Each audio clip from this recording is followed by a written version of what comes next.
ভয়তে পালায় পালায় বিভিন্ন জায়গায় ছিল, অস্বীকার করতেছিল, তারা কিন্তু এই সাহস দেখাতে পারে না যে লাশটা আমাকে দেন, কিন্তু সেই সাহস দেখিয়েছিলেন।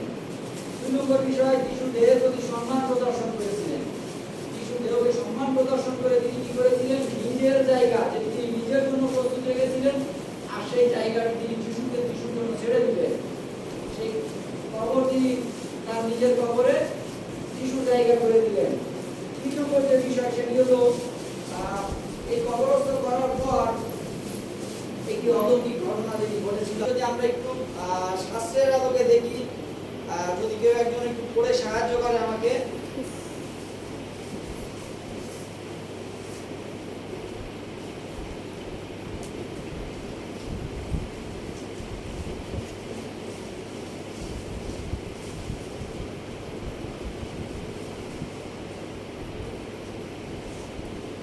বিষয়টি এরকম যে সেখানে লেখা আছে, যেটা আমি সেটা বলি, সেটা হলো যখন যিশু সেই কবরে মগদলিনী মরিয়াম গেলেন এবং মরিয়াম সেটি সাক্ষী ছিলেন, তিনি দেখলেন কবরে দেওয়া হয়েছে, এবং যখন যিশু কবর থেকে উঠলেন এবং তিনি যখন গুহাইতে দেখলেন যে সেই যিশুর দেহটি নাই এবং সেখানে 2 জন দূত তার 2 পাশে ছিল, এবং তাকে বলা হলো যে তুমি জীবিতকে কেন মৃতদের মধ্যে অন্বেষণ করতেছো? তুমি তোমার শিষ্যদেরকে তার শিষ্যদেরকে বলো যে তিনি মৃত্যুকে জয় করে পুনরুত্থিত হয়েছেন। এবং এই কথা বলার পরে তিনি অনেক ভয় পেয়েছিলেন। ভয় পাওয়ার পরে তিনি সেই গুহা থেকে বেরোলেন এবং রাস্তায় যখন বেরোলেন তখন যিশু তাকে দর্শন দিলেন এবং তাকে এই কথা বললেন যে মরিয়ম, তুমি আমাকে স্পর্শ করো না, আমি এখনো আমার পিতার কাছে যাই নাই। আমরা এই আগামীকালকের পাঠে আমরা সেটা পাবো। প্রশ্ন হলো, যিশুকে শুক্রবারের দিন ক্রুশের উপর হত্যা করা হলো, শনিবার তিনি কবরস্থ ছিলেন, রবিবার অতি প্রত্যুষে তিনি উঠলেন।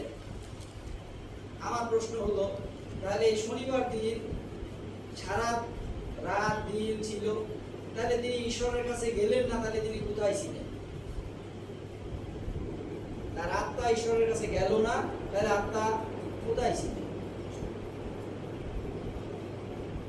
আমি একবার একজন 2009 সালে সম্ভবত এই প্রশ্নটি করেছিলাম, মালয়েশিয়া থেকে একজন ভদ্রলোক এসেছিলেন তাকে, এবং তিনি আমাকে এভাবে বুঝিয়েছিলেন, অনেক বাইবেলের রেফারেন্স দিয়ে বলেছিলেন যে শনিবারের দিন যখন তাকে কবরস্থ ছিলেন, কারণ একজন জীবিত ব্যক্তি মৃতদের কাছে সুসমাচার নিয়ে যেতে পারে না।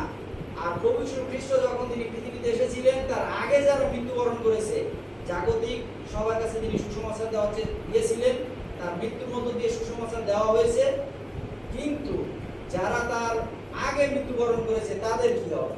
আর তাই আত্মা যেতে পারে খুব সহজে আত্মার কাছে, এবং তিনি যেদিন এই শনিবারের দিন তার আত্মা সেই মৃত ব্যক্তির কাছে সেই সুসমাচার দিয়েছিল, এবং আত্মার কাছে সুসমাচার দেওয়া খুবই সহজ, এবং তিনি সেই সুসমাচার দিয়েছিলেন। আর এই জন্য তিনি পিতার কাছে যান নাই, তিনি কাজ করেছিলেন। সুতরাং আমরা অনেকে ভাবি যে যিশু হয়তো আজকে তিনি বিশ্রাম নিয়েছেন, কিন্তু তিনি বিশ্রাম নেননি, আজকেও তিনি কাজ করেছিলেন।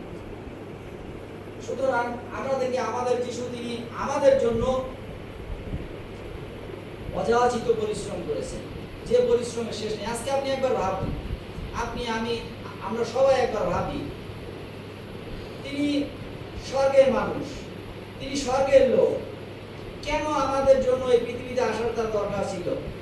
কিন্তু তিনি আসলেন আমাদের জন্য, তিনি নিজের পাপ নিজের স্কন্ধে তুলে নিলেন, আমাদেরকে তিনি ধার্মিক পরিণত করলেন, এবং আমাদেরকে তিনি কি করলেন? ধার্মিকতার মুকুট মাথায় পরিয়ে দিলেন, আমাদেরকে তিনি স্বর্গে যাওয়ার রাস্তা তৈরি করে দিলেন, আমাদেরকে বললেন যে তোমাদের চিন্তা করার দরকার নেই, আমার পিতার বাড়িতে অনেক বাসস্থান আছে, এবং সেই বাসস্থান এত আছে, এত জায়গা আছে যেখানে আমি তোমাদেরকে নিয়ে যাব, এবং আমি আগে তোমাদের জন্য সেই জায়গা প্রস্তুত করার জন্য আমি যাচ্ছি। সেই কাজ তিনি করলেন, এবং আজ অবিরত তার সেই কাজ কন্টিনিউয়াসলি চলছে, আজও তিনি সেই কাজ করে যাচ্ছেন। সুতরাং খ্রিস্টদের প্রিয়জন, আজকে আপনি আমরা যারা এখানে উপস্থিত রয়েছি, আমরা অনেক সৌভাগ্যবান ব্যক্তি যে আমাদের প্রভু আমাদেরকে সেই ধার্মিকতার মুকুট তিনি আমাদের মাথায় পরিয়েছেন। কিন্তু আজকেও এখনো পর্যন্ত আমরা প্রভুকে মেনে নিতে পারি নাই। প্রভুর নির্দেশিত পথে আমরা এখনো চলছি না, এখনো আমরা তার অবদ্ধতা